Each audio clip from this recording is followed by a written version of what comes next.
So what we're going to talk about now is writing for design. Now, Stephen Heller, who if you're a design student, you should know. If you don't know, you would have encountered him in one way or the other. He has written more than 100 books on design. So there's no way you would not have met him in one capacity or the other. And he's a very famous design writer. He's written many, many design books. And he talks about design. And the reading that I've given you for this week, the one on writing and research for graphic designers, is written by him. And this comes from that book where he talks about why he writes and what the point of writing is. The point of writing is that it provides an intellectual and emotional stimulation that when you put ideas down on paper, that's what happens. There's enough research out there to talk about things like how note-taking works better when it's pen and paper versus digital screen, although that research, again, has some caveats. But definitely, writing is a form of thinking. Be it here whether you write in words or you write in visuals, but writing itself, right? As Bronwyn explained to us a few weeks ago, the alphabet itself starts off as pictures that slowly evolves to something else, right? So writing is a fairly complex activity, and Stephen Heller describes this as a culmination of a process of conceiving, researching, analyzing, ordering, and structuring. This process is actually quite similar to the process of design. Him and many other writers have both made that correlation between writing and design.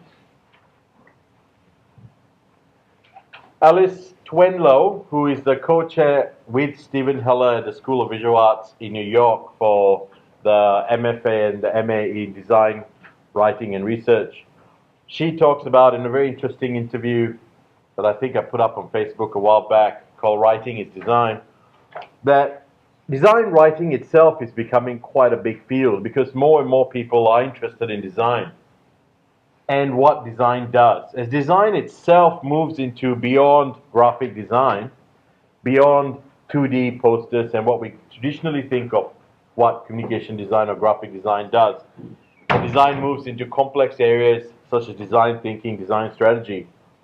More and more people are interested in design and have an interest that goes beyond just consumption because design impacts their life. So that's where design writing becomes really useful and is quite an interesting field of its own. She makes an important point that there is a sense of celebrating design too much. Another writer referred to a lot of design writing as glorified portfolios. And unfortunately, I feel that a lot of stuff that we see that is about design on even the Australian design blogs is really just mutual beautification and indulgence. Look at me, I made a really interesting design. All your friends will jump in and say, oh, well, you're so talented. And then you have to go to your friend's page and tell them how they're so talented and vice versa. And this orgy of backslapping does not make you a better designer. And I think that's something that's really important to think about. The role of a critique in design and what that means, right? And we'll come back to that in the next few months, maybe next year or something. So she talks about how we need a more and better writing by experts in the field, such as yourself and other designers, that is richly researched and speaks in an personal, engaging voice. So when we talk about writing, and you got that when you heard the feedback from other people, including myself and Bronwyn, that the notion of voice or authenticity came up a fair bit. When you write as a performance, right, you're pretending to be a 30-year-old marketer writing to 18-year-olds, it's very clear. Writing really has to be very much about yourself and your voice. When you have conquered and developed a strong voice, then you can move on to thinking about learning to mimic other voices.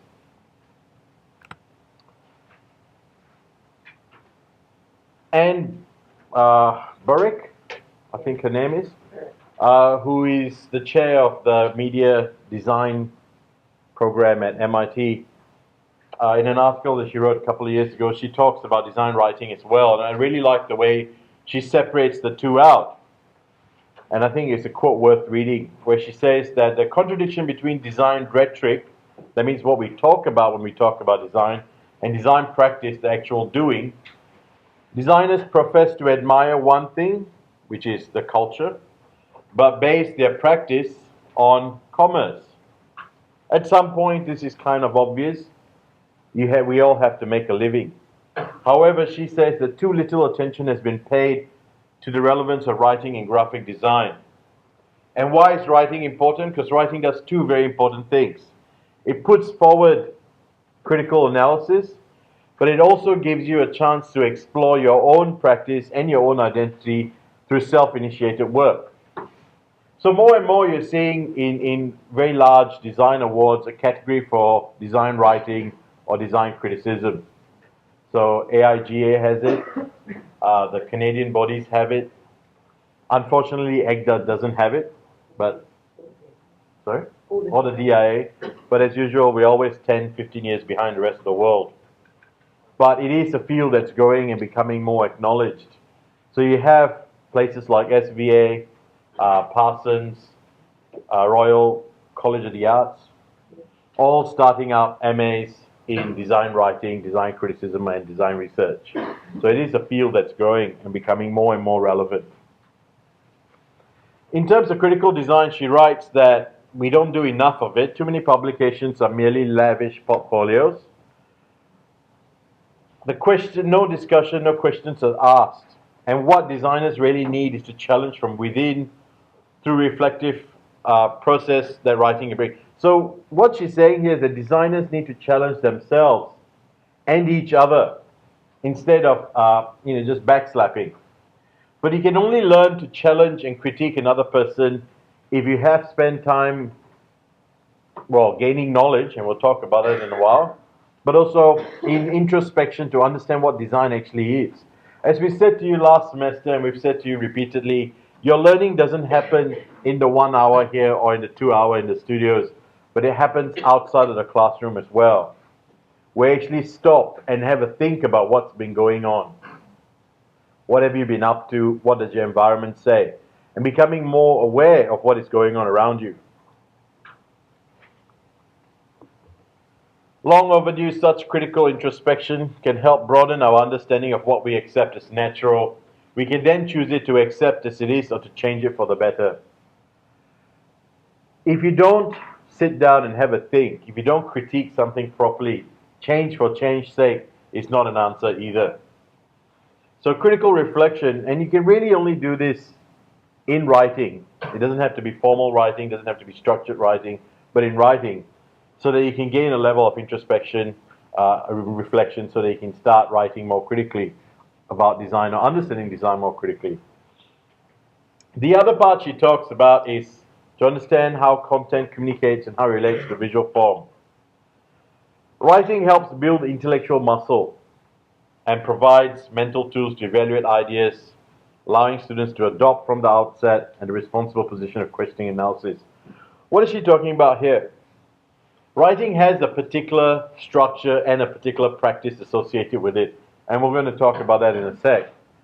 That process and that structure is about presenting a position and arguing from it. And that means learning how to analyze something, how to critique something, how to persuade people to your position.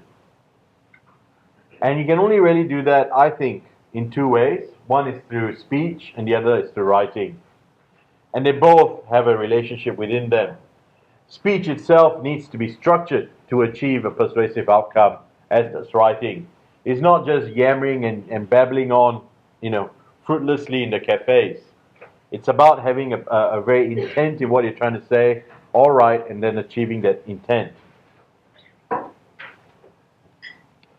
So what we're going to look at, and it's a really useful book, is Stephen Heller's book, Writing and Research for Graphic Designers. Unfortunately, the library only has one copy, which I have borrowed. I'll bring it to the class on Thursday so you can have a look. It's definitely a book trying to get a hold of. It's a really, really good book. I think if you're a design student or interested in thinking about design, this is a book that's worth investing in it.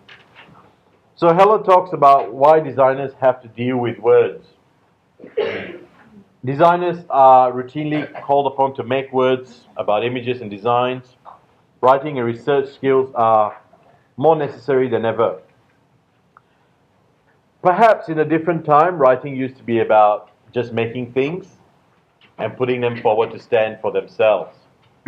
However, these days, there's a great phrase I think Heller uses where he talks about the writing has to envelope the design. You no longer give your client, here's my work, judge it on its merit. You actually have to wrap it around your research and your justification. It can't just stand by itself, particularly as the industry itself is changing and people have a higher expectation in understanding that what you've made actually has been thought through.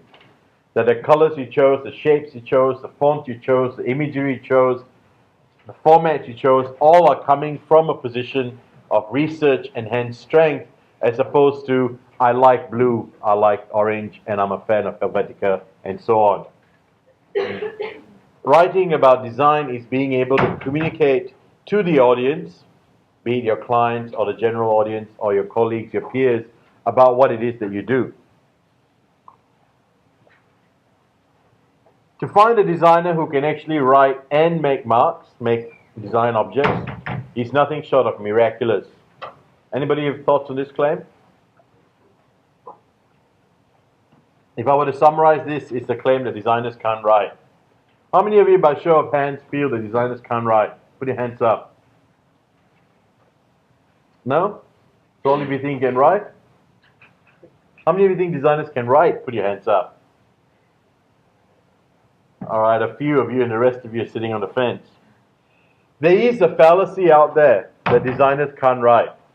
That you have deliberately, through school, chosen subjects that took you away from writing. And most of you who put your hands up know that that's not true. Designers can write. In fact, fuddy-duddies like to think kids these days don't write anymore. They don't read anymore. Research, however, shows that kids are writing more than ever. By kids, I mean all of you. And reading more than ever. You're just reading different things. You're texting, you're reading blogs, you're making content, you're Twittering, you're Instagramming. So you're creating a lot of content, you're writing a lot of words, you're reading a lot of words. Just not long-form writing, long-form reading, or structured writing or reading. All right?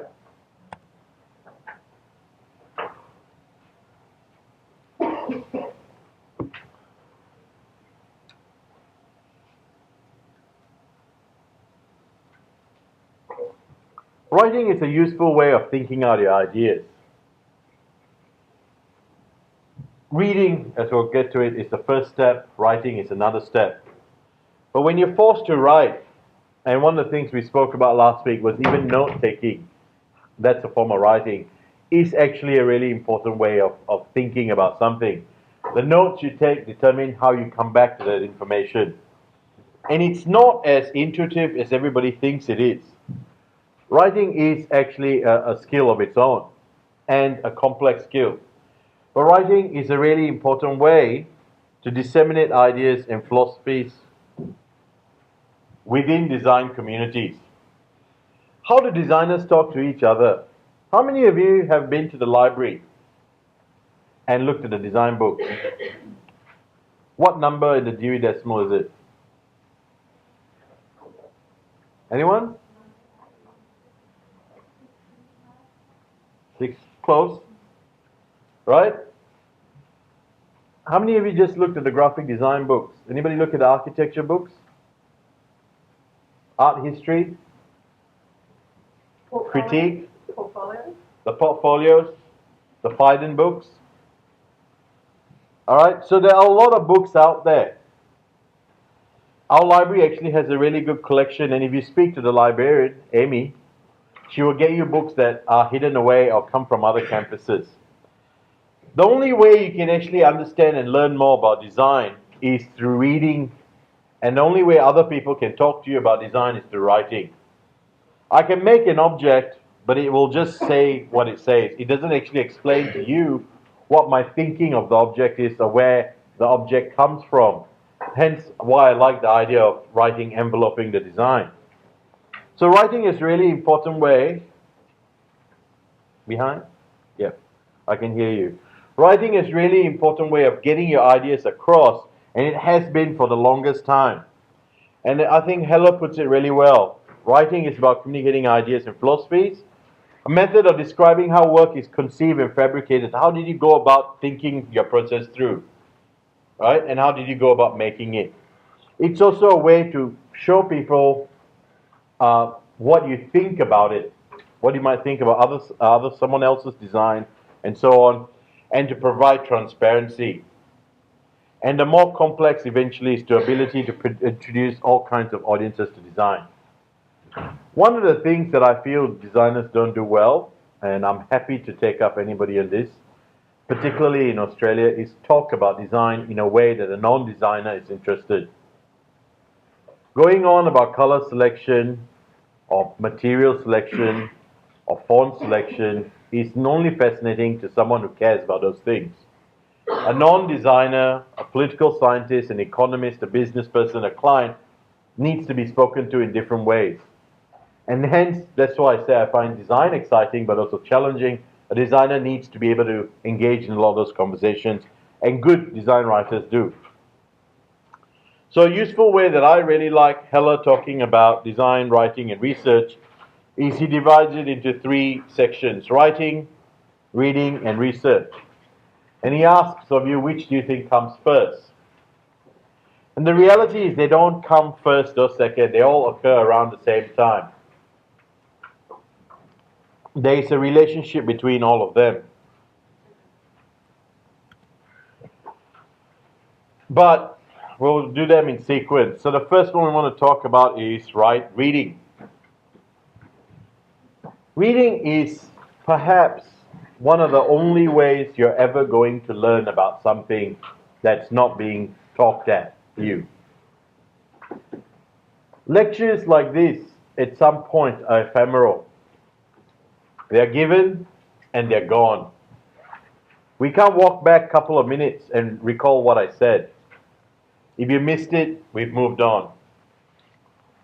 Blogs and videos and so on are another way of doing reading, but sometimes those are not quite structured in the way you want it to be.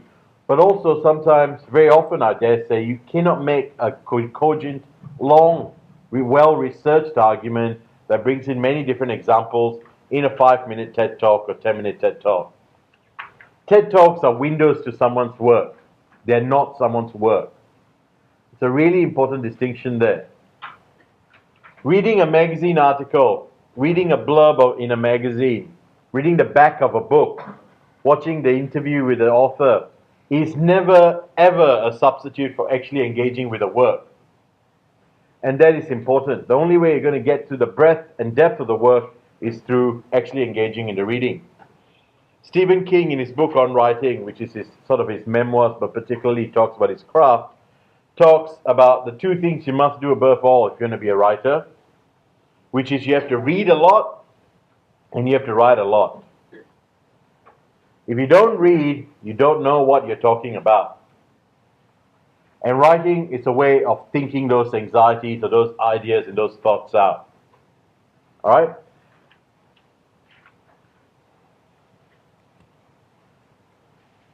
A lot of other writers have said similar things. At the end of the day, if someone doesn't read, their knowledge base is always going to be very shallow, and their engagement with the world is going to be shallow. So if you want to be a considered designer, if you want to be a designer who can present and think about your design practice in interesting, complicated ways, you can't do it if your heaviest form of reading is new idea. All right? You should be engaging with content.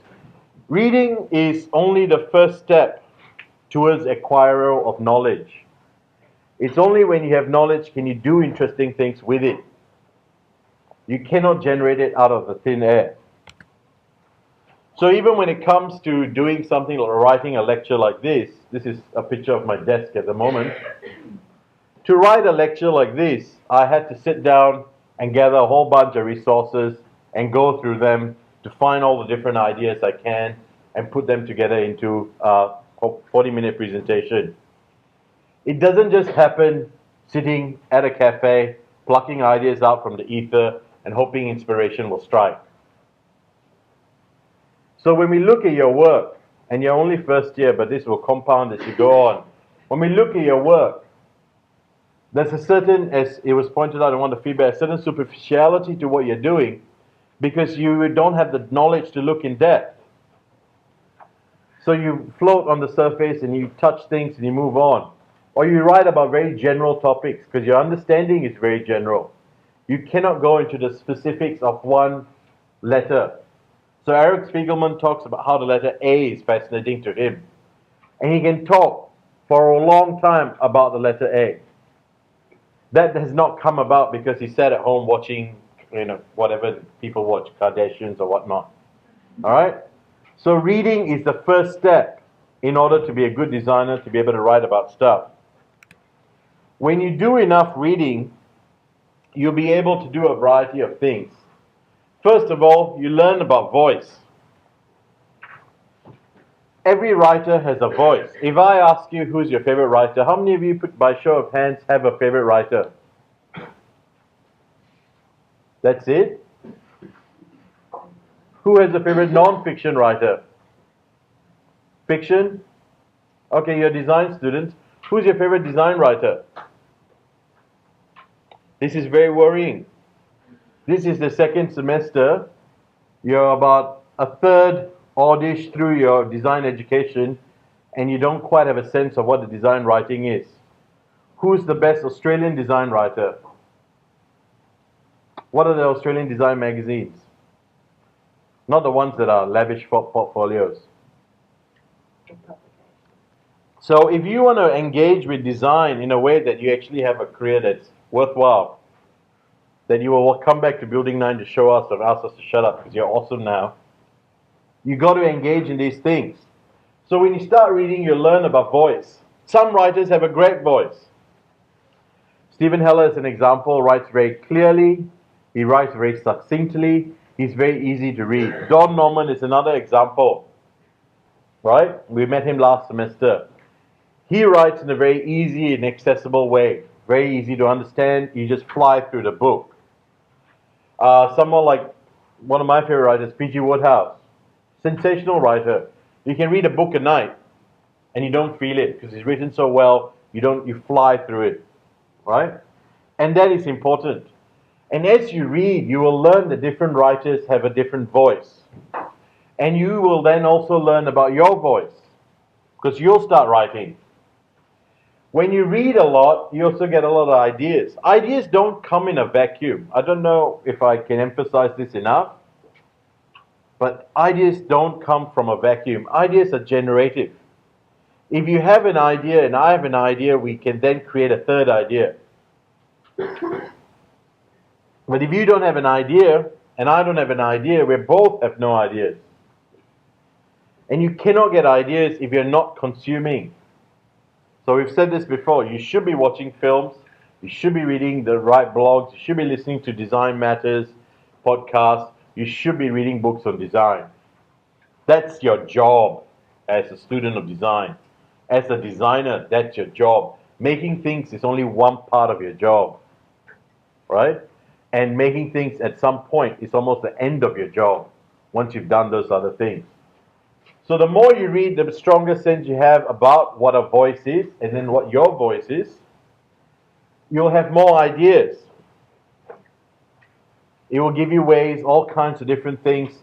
If you talk about consumer research, the notion of the plastic brain, something that more people are talking about these days. If you go into an interview with someone and they ask you a question, and it will happen, so what have you read recently? Or what's an interesting thing that you have engaged with? And if you can pull out a radical idea, you impress your person you're being interviewed by. But you can also then use those ideas to create better content. Target. If you know about voice, you know your voice, you know the kind of voices that are out there, you can think more strategically about who you're talking to and what voice you need to talk to them. Right? You understand there's all kinds of different genres of writing. There's long-form journalism, there's standard journalism, there's exhibition entries, there's portfolio, award applications, all kinds of different writing that you'll have to engage with. So strategy and editing we'll leave out for now. We'll come back to it probably in the class. But again, the idea is writing is rewriting and rewriting. And same with your designs. I mean, I don't know, but sometimes, you know, we get the sense, and having spoken to other staff, I think it's a consistent sense, that you think your first design is your best design. Right? Last week we spoke about how much time you spend outside of the classroom on non-accessible design work for fun. An hour a day is a minimum. Right? You should be churning stuff out. Same when you're given ideas, you should be just churning stuff out. Now, when it comes to the actual writing itself, I've put up a resource. I've put up a resource on the assessment, whatchamacallit, and it's from a writing.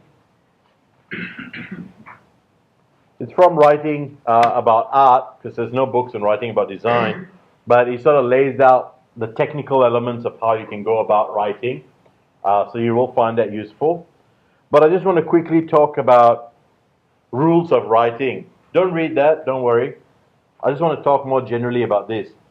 There's a lot of stuff that you'll come across, rules for writing, rules for doing this and rules for doing that. So that's John Steinbeck, who is one of my favorite writers, his rules of writing. This is George Orwell's rules of writing. These rules of writing are all really useful. I find the Orwell rules quite simple and easy to use, but they are only there as a guide. I think it's Orwell who writes, and this is from the essay, The Politics of the English Language. He writes that no sooner should you write badly than to break a rule. So you're better off breaking a rule than writing badly. That's David Ogilvy and his 10 rules of writing. And he talks, David Ogilvy, you all know who he is? No? Well, write his name down, David Ogilvy, and Google him. If you're going to work in advertising ever, I think it'd be really useful to know who he is.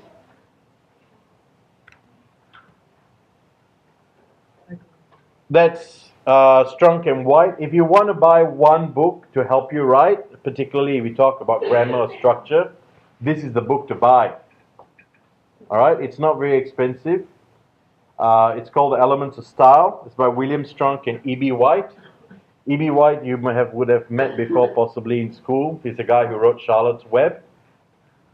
There's a beautiful edition of the book with the drawings below, drawn by Maria Kelman, who was Thibault's wife. Thibault.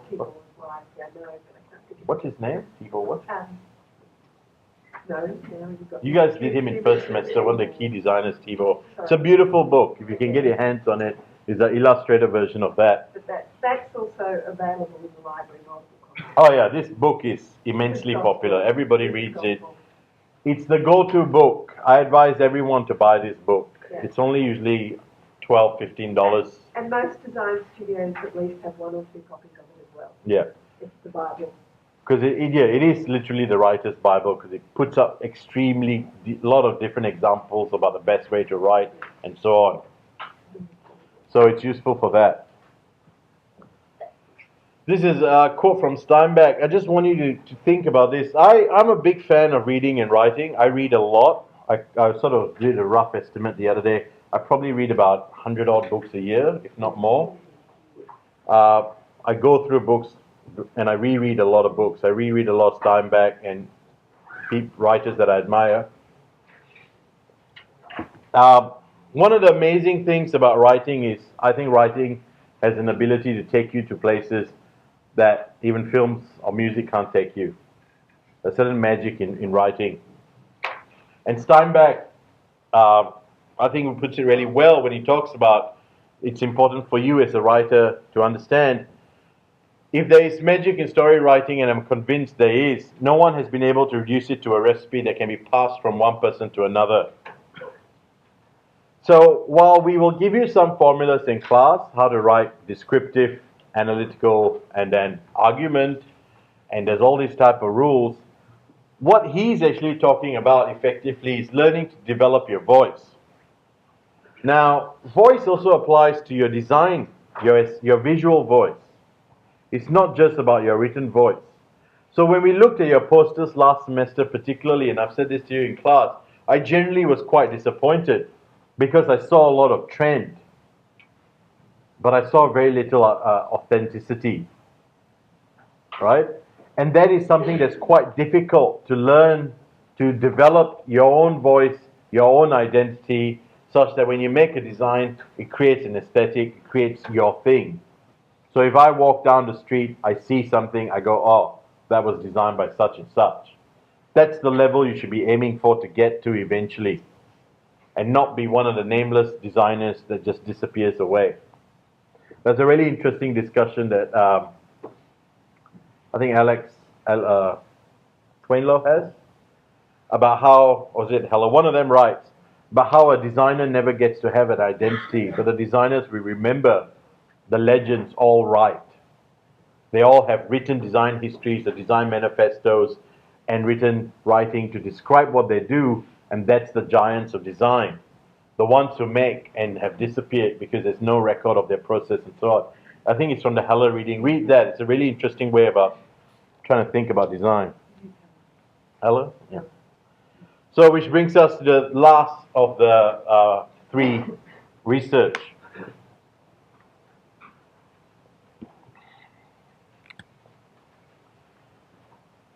Heller writes, ideas are good, but where do you get them from? Some people believe they fly around like radio waves, just waiting to be captured by the brain's receiver. Perhaps it is the way some people, those who wear silver foil on their heads, get them. But the majority of us develop them from terra firma, or rather quantifiable fact. Even most fiction is built on fact. Stephen King, who, as we all know, is a horror writer, actually makes a very similar point. He says, write from what you know. So The Shining, one of his best books, is written a lot from his experience as an alcoholic author. So if you've read The Shining or watched the film, you would know that Jack in that film is an alcoholic or trying to recovering alcoholic who is a failed writer. And Stephen King, when he was writing that, was an alcoholic writer and was an alcoholic for many years. So he was writing from an authentic experience and then letting his imagination go loose. So he was writing from a position of solidity. And a lot of fiction is also coming from that. And it's really important to write from a position that is entrenched in evidence. A lot of what you tell us, and I can tell this in a lot of design rationales that we might read, comes from your gut or from I think, I reckon. And eventually you will get caught out. So you got to write from a position of evidence. And that is one of the key things. So when we talk about research, Heller divides it up into 4 elements. And I think it's a really useful way to go about doing it. And we sort of spoke about this last week briefly when we talked about learning to gather your resources, your materials. For the first point he talks about is the notion of gathering. So find out what it is that you need to find out and then go and get all the materials. Whatever reference photographs you need, state library references, RMIT library references, council libraries, and so on and so forth. There's a really interesting thing that Heller does that perhaps we should do is run no Google classes. I think half of you will drop when we do that. But it's something important to think about. You need to actually go out there and find out what's going on. So once you've gathered all your materials, you then actually have to sort of do something with them. Organize them and sort them out in a way that you can access them and make sense of them. One of the hardest things to do is to take a variety of texts and then distill out an idea. It's easy to take a bunch of things and borrow books from the library and think somehow by borrowing 10 books, I will develop an idea. The challenge is to go across the breadth of the material in a quick way, but in a way that actually makes sense, and distill out some key ideas, key stories, key writers.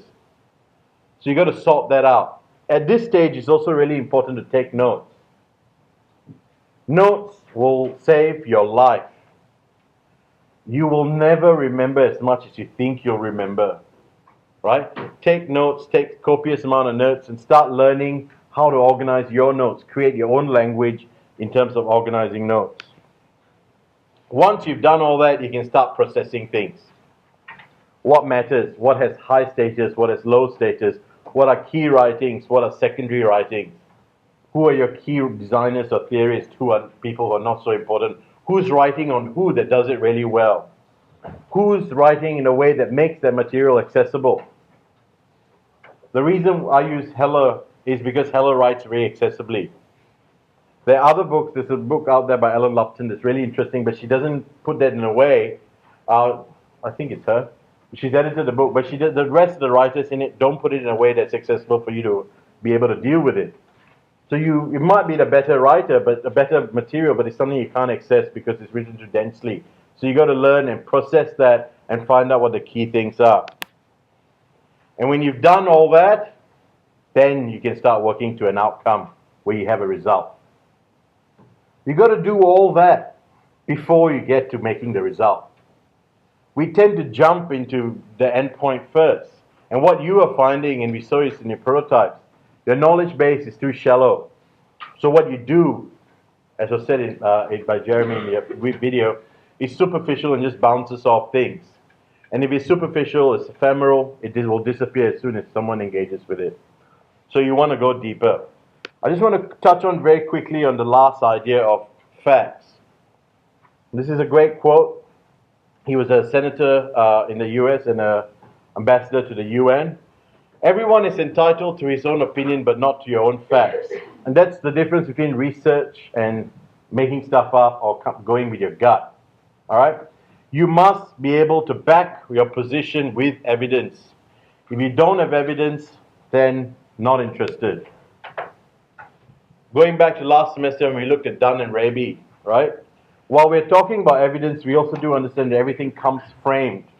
While all design is ideological, and your design process itself is informed by specific frames of thinking, you have to be still able to understand that while you engage with your material and create your outcomes. And finally, Christopher Hitchens put it best, I think, when he said, that which can be asserted without evidence can be dismissed without evidence. If you present a position that is not coming from evidence, we will disregard it without evidence. The point here is that it's not up to you, for me to disprove you. It's up to you to prove yourself. That's a very important philosophical point of rhetoric. If you make an assertion, it's not up to me to prove you wrong. It's up to you to prove yourself right. And you have to do that from evidence. All right? So that is how reading, writing, and research have to come together for you not only to become a better designer, but to even just learn how to do design well and to write about it well. All right? So we'll end it off here.